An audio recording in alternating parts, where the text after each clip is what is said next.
Ce débat, l'honorable député de Louis-Saint-Laurent. Merci, Monsieur le Président. Vous savez, depuis presque 1 an et demi, j'ai eu la chance de parler en Chambre sur plusieurs sujets qui me tenaient à cœur. Mais il arrive aussi qu'on doive s'exprimer sur des sujets qu'on connaît moins bien. Vous en conviendrez, on ne peut pas s'intéresser à tout en même temps. Ça ne signifie pas pour autant que ce ne sont pas des sujets très intéressants, et je ne remets pas en doute leur importance. Pour beaucoup de Canadiens, tout ce qui a rapport au monde militaire est un peu un mystère.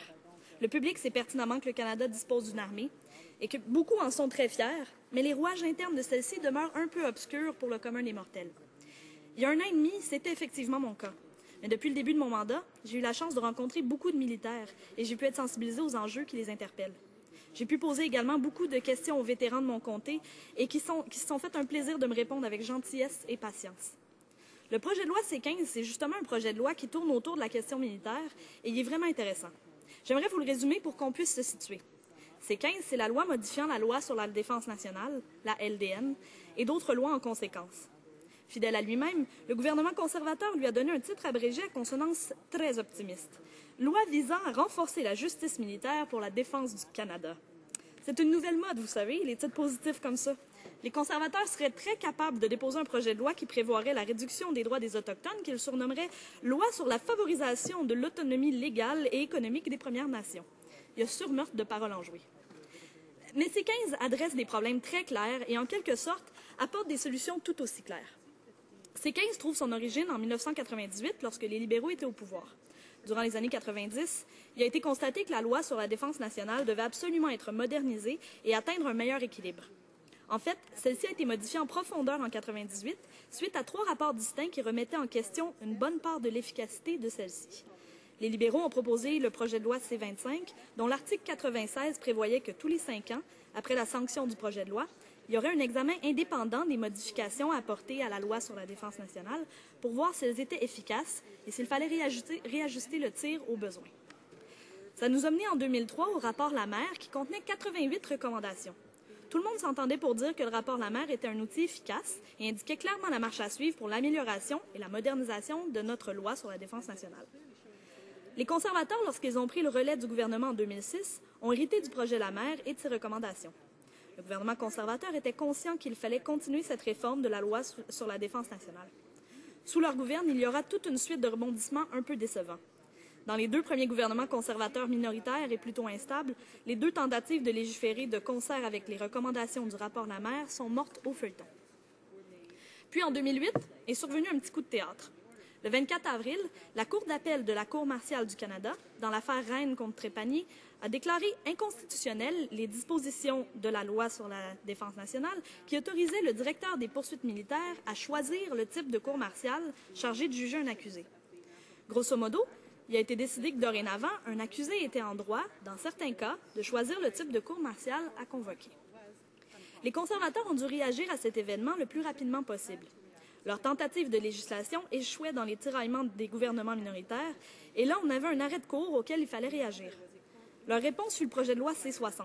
Ce dernier apportait de petites modifications au système de justice militaire. Le rapport Lamer est bel et bien resté la base de la poursuite législative, mais à celui-ci est venu se greffer le rapport dénommé « Une justice égale », un rapport du Comité sénatorial permanent des affaires juridiques et constitutionnelles.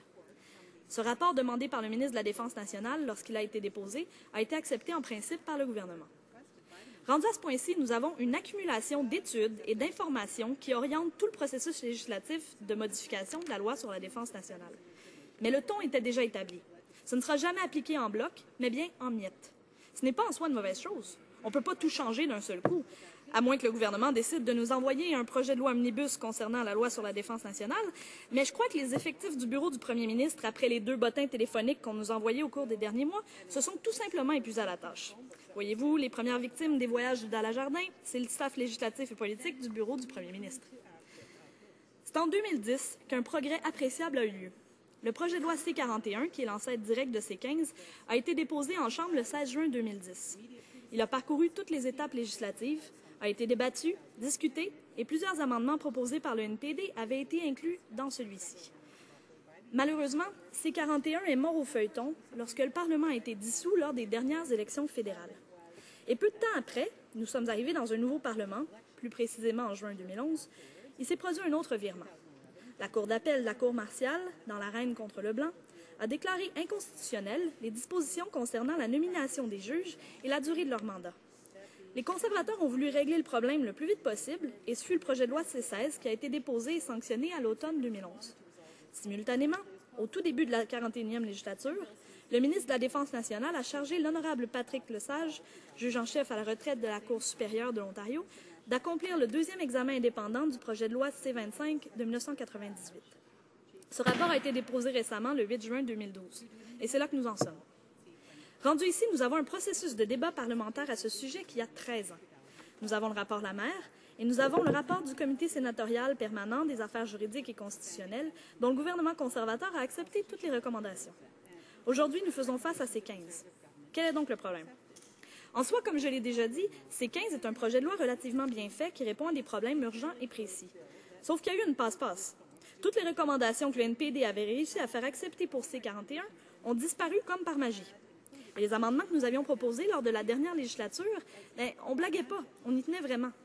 Ils ont été discutés en long et en large, ils avaient été acceptés. Le NPD veut que ces amendements reviennent dans C-15. Si vous me permettez, je vais vous décrire rapidement de quoi ça retournait. Premièrement, et chose très importante, nous croyons que C-15 néglige de bien adresser le problème de la réforme du système des procès sommaires. Un procès sommaire a lieu quand un membre des forces armées est coupable d'un manque de discipline dans un cadre strictement militaire. Il sera jugé par son commandant, sur place, sans procès verbal, pour s'assurer du maintien de la discipline militaire. Ça, en soi, c'est tout à fait correct. Les militaires s'exposent à une discipline rigoureuse dans l'exercice de leurs fonctions. Et les militaires sont humains. Il peut arriver des erreurs, des infractions mineures. Sauf que présentement, ces infractions mineures amènent la constitution d'un casier judiciaire au civil.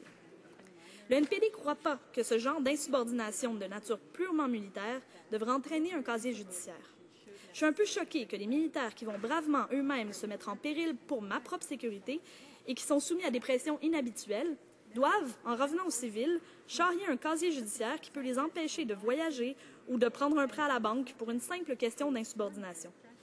Comme l'a dit l'Association des libertés civiles de la Colombie-Britannique en février 2011, et je cite, « Les officiers militaires qui imposent des peines lors de procès sommaires souhaitent faire une démonstration de discipline au sein de l'unité et décourager de futures infractions et non pas infliger à un accusé des conséquences allant avec le fait d'avoir un casier judiciaire dans le monde civil. » On parle vraiment ici d'infractions mineures, et le NPD avait fait accepter, lors de la dernière législature, que la liste de ces infractions dites mineures passe de 5 à 27. Nous tenons absolument à ce que cet amendement soit remis dans C-15. Si ce n'est pas le cas, nous ne l'appuierons pas. Et ce n'est pas un complot. Des pays avec qui nous avons tout en commun l'ont déjà fait. La liste est assez évocatrice. La Grande-Bretagne, l'Australie, la Nouvelle-Zélande et l'Irlande. Si eux l'ont fait, je ne comprends pas pourquoi le Canada ne le ferait pas. Ensuite, le deuxième point concerne la réforme du système des griefs militaires.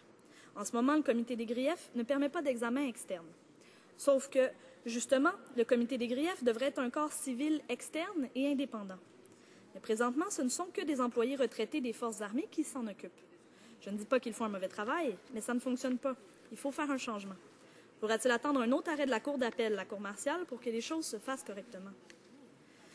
Nous suggérons qu'au moins 60% du comité des griefs soit extrait du monde civil.